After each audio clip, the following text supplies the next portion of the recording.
트럼프 대통령이 선언한 상호 관세 25%는 단순한 무역 협상용 허세가 아닙니다. 이것은 미국 재무부의 파산 직전 장부에서 도출된 냉혹한 수학적 필연입니다. 우리는 지금 트럼프의 입이 아니라 미국 국채 시장의 붕괴 신호를 봐야 합니다. 현재 미국 국가 부채는 36조 달러, 우리 돈으로 약 5경 원을 돌파했습니다. 2026년 현재 미국 정부가 갚아야 할 국채 이자만 연간 1조 6천억 달러에 달합니다. 이는 미국 국방비 전체를 합친 것보다 많고 한국 전체 GDP와 맞먹는 규모입니다. 한마디로 미국이라는 주식회사는 지금 벌어들이는 돈으로 이자도 못 갚는 좀비 기업 상태라는 뜻입니다. 이런 상황에서 트럼프 행정부가 선택할 수 있는 길은 단 하나, 달러를 찍어내는 기계를 멈추고 외부에서 현금을 강탈해오는 것입니다. 그 타깃이 바로 대미 무역 흑자국, 한국입니다. 이 상황을 정확히 이해하려면 1985년 플라자 합의를 반드시 복기해야 합니다. 당시 미국은 쌍둥이 적자, 재정 적자 플러스 무역 적자에 허덕이며 달러 가치를 강제로 떨어뜨리기 위해 일본과 독일의 팔을 비틀었습니다. 그때는 환율을 조정해 일본의 부를 미국으로 이전시켰다면 2026년 지금은 관세라는 더 직접적이고 폭력적인 도구를 꺼내든 것입니다. 트럼프의 논리는 간단합니다. 한국이 미국 시장에서 매년 수백억 달러를 벌어가는데 그 돈으로 미국 국채를 사주지 않으니 관세로 직접 회수하겠다는 것입니다. 이것은 무역 정책이 아닙니다. 미국이 짊어진 천문학적인 부채의 이자를 한국 기업과 한국 국민에게 대신 갚게 만드는 강제적 채무 이행 명령서입니다. 우리는 지금 자유무역이라는 시스템이 붕괴하고 약탈적 보호주의가 시작되는 역사적 변곡점에 서 있습니다. 더욱 심각한 것은 현재의 글로벌 매크로 환경이 1980년대보다 훨씬 취약하다는 점입니다. 우리는 지난 2년간 엔비디아를 필두로 한 AI 버블에 취해 실물 경제의 붕괴를 외면해 왔습니다.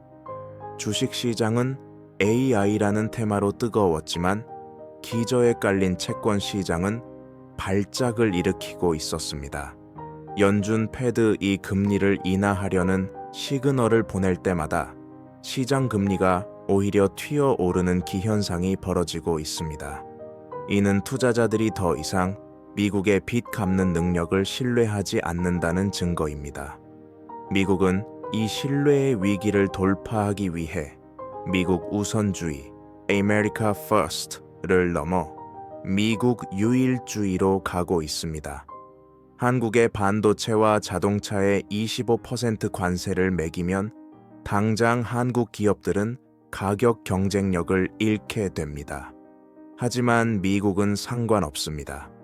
한국 기업이 망가지는 것보다 당장 미국 내 세수를 확보하고 달러의 힘을 유지하는 게 더 급하기 때문입니다.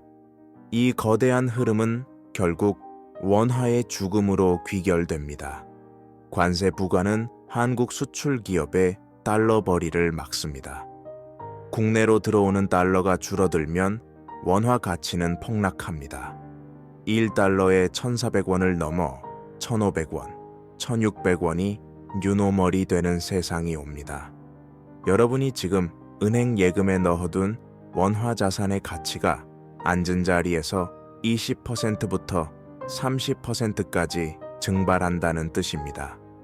또한 환율 상승은 수입 물가 폭등을 부릅니다. 국제 유가가 그대로여도 우리가 주유소에서 내야 하는 돈은 오릅니다. 밀가루, 사료 곡물 가격이 올라 밥상 물가를 덮칩니다. 기업은 관세 장벽에 막혀 매출이 줄어드는데 개인은 물가 폭등으로 지갑을 닫는 L자형 장기 침체가 예고되어 있습니다. 지금 트럼프가 던진 관세 폭탄은 삼성전자나 현대차 임원들만 고민해야 할 문제가 아닙니다. 이것은 대한민국에서 원화로 월급을 받고 생활하는 모든 개인의 자산 가치를 강제로 삭감하겠다는 선전포고와 다름없습니다. 이것이 바로 우리가 감정에 호소할 것이 아니라 냉정하게 자산을 지킬 방법을 찾아야 하는 진짜 이유입니다. 지금부터 우리는 감정의 영역을 떠나 냉혹하고 기계적인 경제의 메커니즘 속으로 들어갑니다. 많은 분들이 이번 사태를 보며 트럼프가 또 변덕을 부리는구나 라고 생각하시겠지만 천만의 말씀입니다.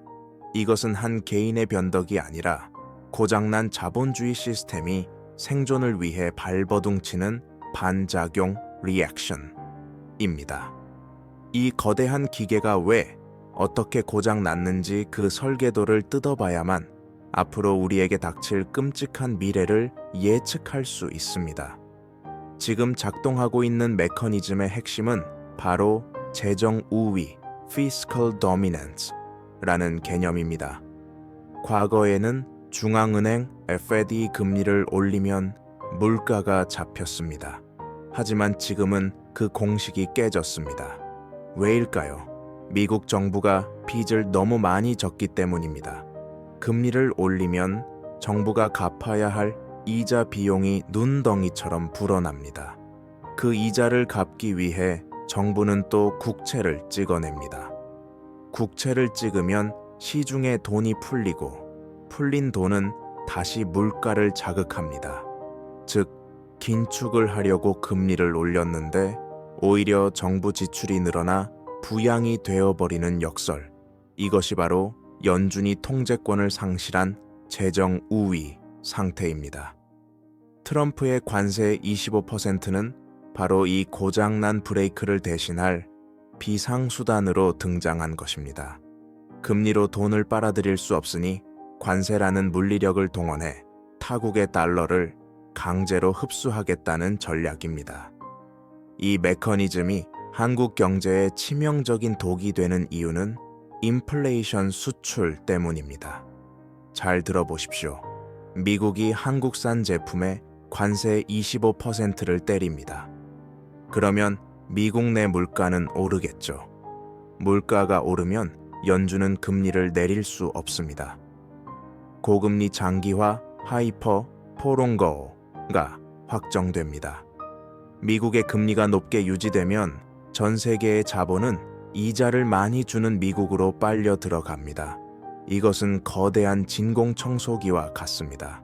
한국 주식, 채권, 부동산에 있던 자금이 썰물처럼 빠져나가 달러로 바뀝니다. 결과는 무엇입니까? 슈퍼달러와 초약세 원화입니다. 문제는 여기서 끝나지 않습니다. 환율이 오르면 원화 가치가 떨어지면 한국은 해외에서 사오는 원자재 가격이 폭등합니다.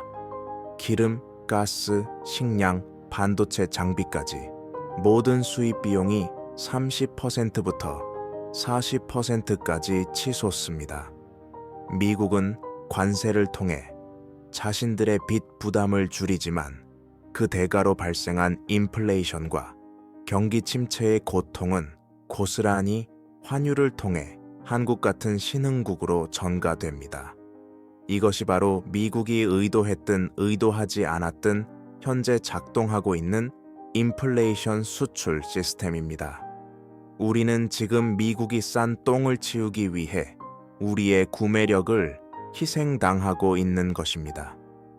더 절망적인 것은 한국이 가진 방어 수단인 금리 인상, 카드마저 봉인되었다는 점입니다. 원화 가치를 지키려면 한국은행도 금리를 올려서 자본 유출을 막아야 합니다. 하지만 2026년 현재 한국의 가계 부채와 자영업자 부채는 시한폭탄 수준입니다. 여기서 금리를 미국 따라 올렸다가는 부동산 시장이 붕괴하고 1,000조 원이 넘는 가계 빚이 터져버립니다. 진퇴양난, 올릴 수도 없고 내릴 수도 없는 이 통화 정책의 마비 상태가 바로 트럼프가 노리는 가장 약한 고리입니다. 결국 이 메커니즘의 끝은 명확합니다.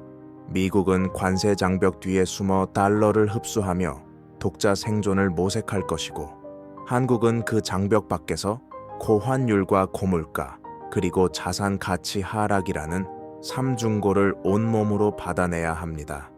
이것은 단순한 무역 분쟁이 아닙니다. 달러라는 기축통화 시스템이 수명을 다해가는 과정에서 발생하는 거대한 발작이며, 그 충격파를 가장 맨 앞줄에서 맡고 있는 것이 바로 대한민국 경제입니다. 시스템은 거짓말을 하지 않습니다.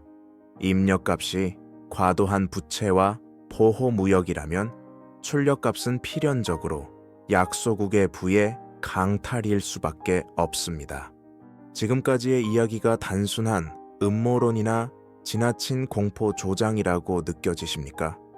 그렇다면 지금부터 제가 보여드리는 숫자에 집중해 주십시오. 사람의 혀는 거짓말을 할 수 있어도 시장의 돈이 움직이는 궤적, 즉 데이터는 절대 거짓말을 하지 않습니다. 지금 글로벌 금융시장의 계기판에는 빨간 불이 들어오다 못해 터지기 일보 직전입니다. 우리는 감정을 걷어내고 오직 차갑고 건조한 팩트와 마주해야 합니다. 첫 번째로 확인해야 할 지표는 전 세계 자산 가격의 기준점이 되는 미국 10년물 국채 금리입니다. 이 그래프를 보십시오. 연준이 기준 금리를 내린다는 시그널을 계속 보냈음에도 불구하고 시장 금리인 10년물 국채 금리는 오히려 4.5%를 뚫고 5%를 향해 고개를 쳐들고 있습니다. 이게 무슨 의미일까요? 시장 참여자들이 연준의 말을 믿지 않는다는 뜻입니다. 트럼프의 관세 정책과 재정 지출 확대가 결국 다시 인플레이션을 불러올 것이라는 확신을 시장은 이미 가격에 반영하고 있는 것입니다. 미국 국채 금리 상승은 한국에게는 사형 선고와 같습니다. 안전한 미국 국채가 연호 % 이자를 주는데 누가 리스크 높은 한국 주식이나 채권에 투자하겠습니까? 외국인 자금이 썰물처럼 빠져나가는 소리가 이 그래프 하나에 다 담겨 있습니다. 두 번째 데이터는 한국 경제의 생명선인 순상품 교역 조건 지수입니다. 이름이 어렵지만 내용은 간단합니다. 우리가 물건 하나를 팔아서 해외 물건을 얼마나 사올 수 있는가를 나타내는 지표입니다. 한국은행이 발표한 최신 데이터를 보면 이 지표는 역대 최저 수준으로 곤두박질 쳤습니다. 수출액이 늘어났다고 뉴스에서는 떠들지만 실상을 들여다보면 원자재 가격 상승과 관세 부담 때문에 팔면 팔수록 손해보는 장사를 하고 있다는 뜻입니다. 기업들의 매출 숫자는 커졌을지 몰라도 영업이익률은 급감하고 있습니다. 이것이 바로 풍요 속의 빈곤이며 한국 제조업이 겉으로는 멀쩡해 보이지만 속으로는 골병이 들고 있다는 명백한 증거입니다. 세 번째로 주목해야 할 숫자는 원달러 환율의 저항선 붕괴입니다. 과거 우리에게 1200원은 위기였고 1300원은 비상이었으며 1400원은 국가부도 공포의 영역이었습니다. 그러나 2026년 지금 환율 차트를 보십시오. 1400원이 천장이 아니라 바닥이 되어버렸습니다. 이것은 단순한 변동이 아닙니다. 구조적 레벨 업, structural level up 입니다. 트럼프의 관세 25%가 적용되면 전문가들은 환율 상단을 1600원, 심지어 1700원까지 열어둬야 한다고 경고합니다. 환율이 이렇게 오르면 여러분이 아무리 원화를 열심히 모아도 그 가치는 국제적 기준으로 볼 때 매년 20%씩 삭감당하는 꼴입니다. 이것은 여러분의 노동 가치가 시장에서 실시간으로 부정당하고 있다는 잔인한 데이터입니다. 마지막으로 가장 섬뜩한 데이터는 바로 CDS 프리미엄입니다. 이것은 한국 정부가 부도가 날 위험에 대비한 보험료입니다. 최근 한국의 CDS 프리미엄이 조용하지만 가파르게 상승하고 있습니다. 평소에는 움직임이 거의 없던 이 수치가 튄다는 것은 월가의 똑똑한 헤지펀드들이 한국 경제 뭔가 심상치 않다고 베팅을 시작했다는 뜻입니다. 그들은 감으로 투자하지 않습니다. 한국의 가계 부채, 고령화 속도, 그리고 이번 트럼프 관세 충격까지 모든 변수를 슈퍼컴퓨터로 계산한 뒤 한국의 위기에 돈을 걸고 있는 것입니다. 이 모든 데이터가 가리키는 방향은 단 하나입니다. 더 그레이트 디버전스, 즉 거대한 격차의 시작입니다. 미국은 고금리와 관세 장벽 뒤에서 혼자 성장하고 한국은 고환율과 저성장의 늪에 빠져 허우적거리는 디커플링 현상이 숫자로 증명되고 있습니다. 이것은 공포 마케팅이 아닙니다. 지금 이 순간에도 전광판에서 반짝이고 있는 여러분의 계좌를 위협하는 실시간 경고음입니다. 자, 이 명백한 데이터 앞에서 우리는 과연 설마 별일 있겠어? 라며 눈을 감을 수 있을까요? 지금까지 우리는 숫자와 도표라는 렌즈를 통해 위기를 관망했습니다. 하지만 이제 그 렌즈를 내려놓고 진짜 현실, 즉 우리들의 살가죽에 닿는 고통의 현장으로 들어가 보겠습니다. 매크로 지표가 빨간색으로 번쩍일 때 과연 우리의 골목 상권과 공장, 그리고 가정의 식탁에서는 무슨 일이 벌어지고 있을까요? 2026년 현재 대한민국 경제의 혈관인 반월 시화 국가산업단지를 가보셨습니까? 그곳에는 기계 돌아가는 소음 대신 정막만이 흐르고 있습니다. 트럼프의 관세 25% 선언 이후 미국 바이어들로부터 주문 취소 통보가 빗발치고 있기 때문입니다. 대기업 하청으로 먹고 살던 수천 개의 중소기업 사장님들은 지금 줄도산이라는 단두대 앞에 서 있습니다. 창고에는 수출길이 막힌 재고가 산처럼 쌓여가고 공장 게시판에는 무급 휴직, 공고가 나붙었습니다. 이것은 단순한 불황이 아닙니다. 제조업 강국이라 불리던 대한민국의 엔진이 차갑게 식어가고 있는 소리입니다. 기업의 위기는 곧바로 가장의 위기로 전이됩니다. 여러분, 오늘 점심값으로 얼마를 쓰셨습니까? 서울 도심의 평범한 김치찌개 한 그릇이 이제 15,000원을 위협합니다. 런치플레이션, 런치플레이션 이라는 말조차 사치스럽게 느껴질 정도로 직장인들은 점심시간마다 편의점 도시락 앞으로 내몰리고 있습니다. 관세 인상으로 인한 환율 폭등은 수입 밀가루, 식용유, 설탕 가격을 모조리 끌어올렸고 이는 자영업자들의 원가 부담으로 이어져 메뉴판 가격을 매달 바꿔야 하는 지경에 이르렀습니다. 월급은 그대로인데 나가야 할 돈은 미친 듯이 오르는 상황. 우리는 이것을 실질 소득의 붕괴라고 부릅니다. 더 이상 미래를 위해 저축을 하는 것은 불가능해졌고 이번 달 카드값을 막는 것이 유일한 목표가 된 삶. 이것이 바로 2026년 대한민국 중산층의 적나라한 현주소입니다. 가장 끔찍한 현실은 부동산 시장에서 벌어지고 있습니다. 영끌에서 집 사라던 지난 몇 년간의 광풍이 지나간 자리에는 감당할 수 없는 이자 폭탄을 껴안은 하우스 푸어들의 신음소리만 가득합니다.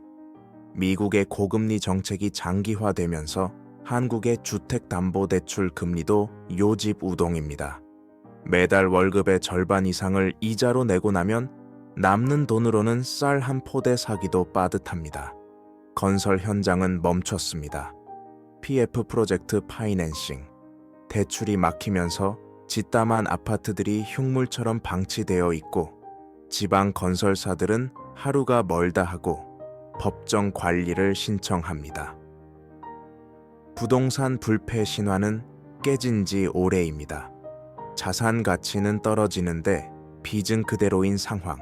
이것은 수백만 가구를 서서히 질식시키는 보이지 않는 감옥입니다. 일자리 시장은 어떻습니까? 기업들은 관세 리스크를 피하기 위해 한국 공장을 폐쇄하고 미국으로 생산 기지를 옮기고 있습니다. 투자 엑소더스, 인베스트먼트 엑소더스가 일어나고 있는 것입니다.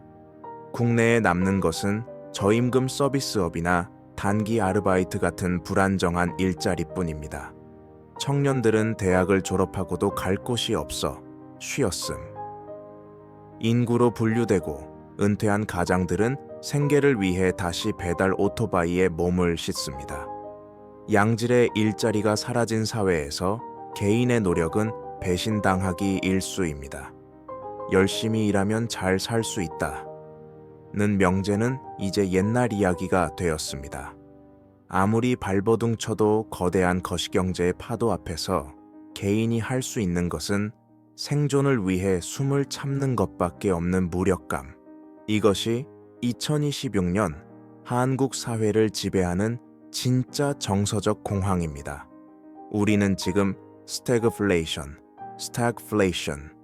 이라는 교과서 속의 괴물을 현실에서 마주하고 있습니다. 경기는 침체되어 돈 벌기는 힘든데 물가는 올라서 숨만 쉬어도 돈이 나가는 지옥도. 트럼프의 관세 폭탄은 저 멀리 태평양 건너의 이야기가 아닙니다. 당장 내일 아침 여러분의 출근길 발걸음을 무겁게 만들고 저녁 식탁의 반찬 가짓수를 줄이게 만드는 실체적 위협입니다.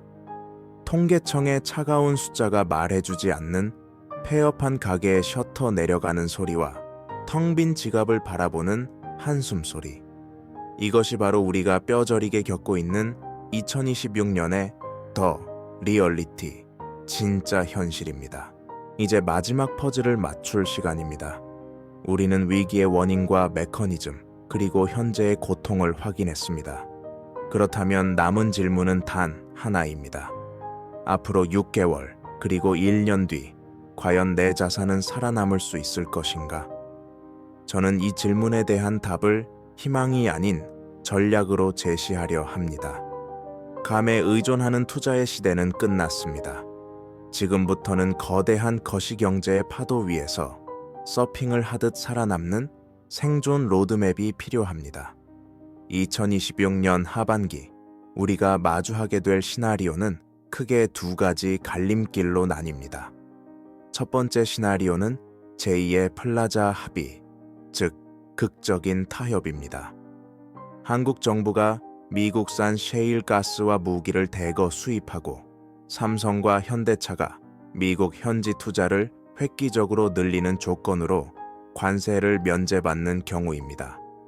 하지만 냉정하게 말해 이 시나리오의 확률은 20% 미만입니다. 이미 미국은 제조업 리쇼링이라는 확고한 목표를 세웠고 한국의 단순한 양보로는 만족하지 않을 것입니다. 그렇다면 우리는 80%의 확률인 두 번째 시나리오, 각자 도생, every man for himself의 시대를 대비해야 합니다. 관세 25%가 고착화되고 원달러 환율이 1,500원 위에서 굳어지는 세상입니다. 이런 세상에서 가장 확실한 첫 번째 생존 전략은 달러 스마일, dollar smile 이론을 따르는 것입니다. 세계 경제가 아주 좋거나 반대로 아주 나쁠 때 달러 가치는 오릅니다. 지금은 후자입니다. 여러분의 포트폴리오에서 원화 자산의 비중을 줄이십시오. 단순히 달러 예금을 들라는 말이 아닙니다. 미국 단기 국채 TI 빌, 나 달러 표시 MMF 머니마켓 펀드처럼 달러를 보유하면서도 연사 %부터 5%까지의 확정 이자를 챙길 수 있는 현금성 안전 자산을 확보해야 합니다. 이것은 환율 방어와 이자 수익이라는 두 마리 토끼를 잡는 유일한 방패입니다. 두 번째 키워드는 금, 골드입니다. 트럼프가 달러를 무기화할수록 중국과 러시아, 그리고 중동 국가들은 달러 시스템에서 이탈하려 할 것입니다. 이는 중앙은행들의 금 매입 러시로 이어집니다. 2026년 현재 금값은 이미 온스당 3,000달러를 넘보고 있습니다. 하지만 이것은 고점이 아닙니다. 화폐 가치가 종이 조각처럼 타버리는 인플레이션 시대에 금은 유일하게 구매력을 보존해주는 진짜 돈, 리얼머니입니다. 여러분의 자산 중 최소 10%부터 15%까지는 실물 금이나 금 ETF로 채워 넣어야 합니다. 이것은 투자가 아니라 원화 가치 폭락에 대비한 보험입니다.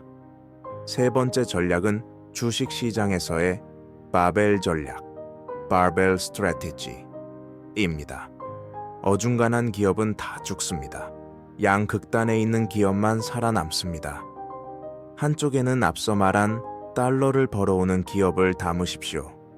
조선, 방산, 전력, 인프라처럼 미국이 필요로 하는 산업재를 수출하는 기업들입니다. 이들은 고환율의 수혜를 입습니다. 반대쪽에는 압도적 해자, 모트를 가진 미국 빅테크 기업을 담아야 합니다. AI 거품론이 있지만 결국 현금을 쓸어 담고 막대한 투자를 지속할 수 있는 곳은 마이크로소프트나 구글 같은 미국의 거인들 뿐입니다. 한국 내수주, 건설주, 중소형주는 당분간 쳐다보지도 마십시오. 냉정하지만 그것이 자본을 지키는 길입니다. 마지막으로 부동산에 대한 경고입니다. 지금이 바닥이니 집을 사라는 유혹에 흔들리지 마십시오. 금리가 떨어지지 않는 한 부동산의 봄은 오지 않습니다. 오히려 고금리를 견디지 못한 매물들이 쏟아져 나오는 항복 캐피츄레이션의 순간이 2026년 말이나 2027년 초에 올 수 있습니다. 그때까지는 철저하게 현금 유동성을 쥐고 기다려야 합니다. 빚을 줄이는 것이 최고의 재테크입니다.